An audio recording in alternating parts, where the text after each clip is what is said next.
السلام عليكم ورحمة الله وبركاته. kabajamtoota fi hordoftoota feenet arsii yoo yaaba jiraatan siin jechaa nageenyi badhaadha.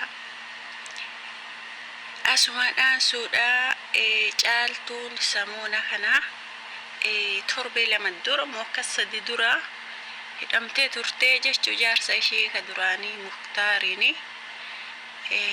Amma garuuyyuu hedduu dararamaa hedduu hidhamtee turtee argitaniitiin jedhee yaada.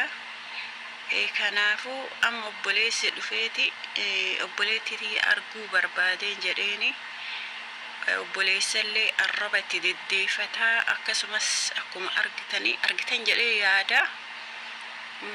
Hedduu kabajaan qabu jechuun kuni dubartii jabduun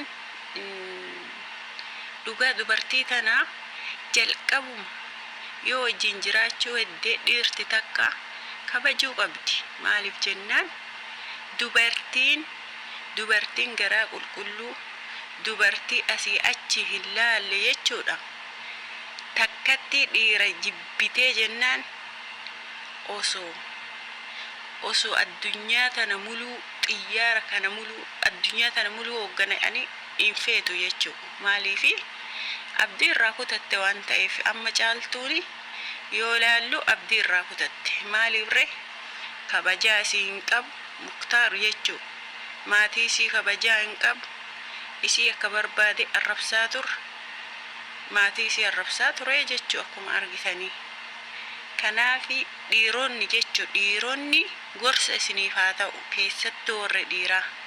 Dubartii takka hin barbaadda boruuf qusadhu jechoota adda addaatiin darbin irra deemteeti kijibaan dhalaa biraa irratti hin haasofsiisin. Amma inni jalqabarraa warri beektanii intala Samiraan jedhamu takka wal jaalatanii turanii caaltuu irra dhossaadha kaasunuu beeka. Dhossaadhaan jaalataa ture. Caaltuun irra beettee loltee jennaan dhiise jedhee waakkatee caaltuu araarfatee jechu akkuma beekamu. Caaltuu araarfatee booda immoo dhossaan Samiraan san wajjin jiraataa ture jechuu. Kanaafuu akira caaltuun maal gootere Samiraan walii akka jiraatee wal fuudhee jiraatu argitee itti beekteetumaan jalumaa hafte. Maaliif reesii fuudhee isaa san osoo hin ta'ini fuudhee miti amma dubbiin. Ka isee kijibe santu haga nagaraa isii jabeessee jechuu. Kijibni bultii keessatti kijibni gonkumaa hin barbaachisu. Maaliifi akka namni sussi jibbu daran si godha. Dhugaa dubbattee ammoo waan tokko yoo daladde nama sani himteen waan san yoo daladde haganan jabaatu jechuu. Amma inni kuni hin kijibaa jechuu. Isii ka xiiqesse. Caaltuun akkuma beekamu mucayyoo diqqoo warra jalaa butee jechuu jaalattee itti heerumne jechuu. Erga akkas godhee silaaree akkam godhuu qaba. Horatuu qabaa jechuu kabajaan. Warra isiillee kabajuu qabaa jechuu. Inni kabajaan beeku. Kabajaallee beeku. Kanaafuu akkana godhaa jechuu. Almuhiin dhiirri warri shamarranii keessatti wanni isinii galuu qabu. Dhiirri isin kijibde takka isin kijibnaa lama isin kijibnaa kala sittuma fuftee jechuu.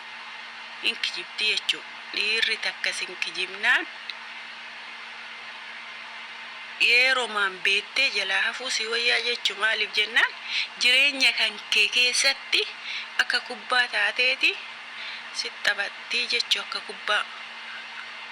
Kanaafuu caaltuun murtii sirrii fudhatte ammallee fudhachuu qabdi. Nama jireenya isiitii hin taane nama isii kijibaa itti jiraatu nama isii arrabsaa maatii isii arrabsaa waliin jiraatu wajjin jiraachuun qabduu jedha. Kanaafuu caaltuuni dubartii jabduu keessaa isa tokko dhugaa. Maal jennaan harkan kennine isatti warwaanne dandeettee wajjattee daa'ima fi bulchaa jirti jechuu bakka inni gargaarretti waggaa 2 guutuu.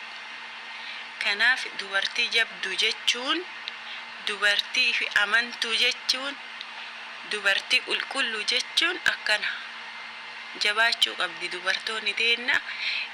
Gadi hin baane malee miidiyaatti karakkina kanaatiin rakkatanii dhiphatanii jiran hedduudha jechuu. Kanaafuu jabaattanii harka kennuu qabdan.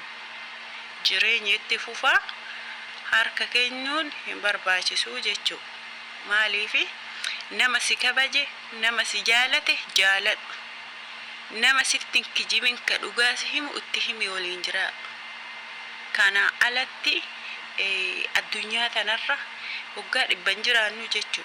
Kanu kabaje wajjin jiraachuu keessattuu bara kana keessa nama akka kubbaa sitti taphatu wajjin jiraachuu hedduu ulfaata. Duraanii namoonni baay'een abboonni keenya hawwonni keenya obsanii jiraatanii jechuu. Namni duraanii akkanaa miti jechuu. Maaliif nama himattaa nama himattuun nagayaa arraba namatti hin darbatu jechuu. Waanuma barbaadeeyyuu ta'e ka ammaa hoo maatii nama jala arrabsa nama tuffatee jennaan akka tuffiitti amma obboleessa isii kana arrabsaa ture jechuu. Isii irratti arrabsaa ture jechuu. Keessattuu jechuu warri dhiirota onni isin dhaamu dubartii takka yoo ol dadhabdanillee yoo ol dhabdanillee maatii isii xunnaan garaan battaluma citaa jechuu. Bakka abdiin qabdu isiin maatii isii xunnaan maatii isii hajamu dureessaa ta'u hajamu hiyyeessaa haa ta'u hajamu badaa haa ta'u hajamu gaarii haa ta'u jechuu. Maatii dubartii sanii xunnaani dubartiin dhiira san hedduu itti rifattee jechuu. Hedduu aartillee jechuu. Kanaafuu maatii warra intalarraa fuudhame kabajamuu qaba. Mirgi dubartiillee eeggamuu qaba. Erga waan nama godhanii erga waan namarra raawwatanii giddiin ammoo anumas bulchaa anas warataa hin ta'u. Sun jaalalan taatu bultiileen taatu jechuu. Dhiironni ilaalcha akkanaa qabdan. Dhiironni ilaalcha akka Muktaar kana qabdani ilaalcha sirrii miti jedhaan gara kiyyaan. Maaliif jennaan dhiirummaa akkanaa miti. Dhiirummaan tasgabbii barbaachifti. Ammallee akka mana ofii itti bulfatan barbaachifti jechuu. Kanaafi namoonni akka Muktaar kun ibsirreessaa isiniin jenna. Muktaar dhugaa dubbachuuf bultii horate malee nama bultii ta'uu miti. Kanaafi asumarratti murraa hanga viidiyoo biraatiin walitti deebinutti nagannaaf turaa isiniin jedha. Chaanaala kiyya naanni subscribe godhaa, like godhaa. Viidiyoo adda addaa akka isinii gadhiisu naaf jajjabaadhaa isiniin jedha.